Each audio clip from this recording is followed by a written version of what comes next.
জানো মা, আমি না কবিতা লিখেছি, তোমরা পড়বে কি তা? মার কাছে গিয়ে খাতা মেলে ধরে ছোট্ট অপরাজিতা। রাগী চোখ মেলে মা তাকে বলেন, মাথা কি খারাপ হলো? ছাই পাশ সব না লিখে বরং অঙ্কের খাতা খুলো। মুখ ভার করে গুটি গুটি পায়ে গেল সে বাবার কাছে। কবিতা লিখেছি, ও বাবা, তোমার দেখার সময় আছে? মুখটি না তুলে বললেন বাবা, কবিতা লিখেছ? বেশ, পড়ব তো বটেই, আগে খবরের কাগজটা করি শেষ।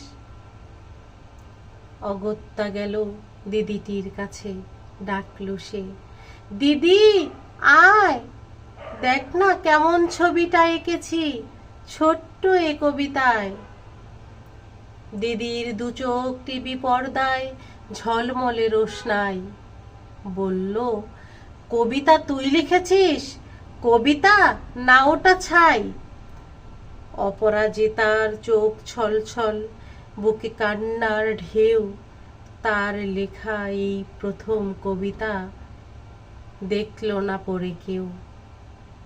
একা ঘরে বসে সামনে তাকালো মালাতে সাজানো ছবি।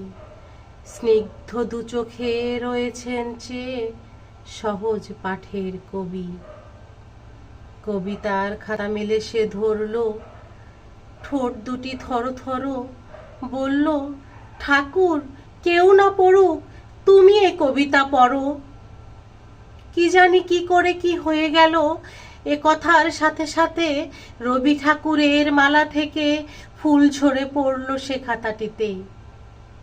মনে হলো তার সামনে দাঁড়িয়ে বুঝি রবীন্দ্রনাথ।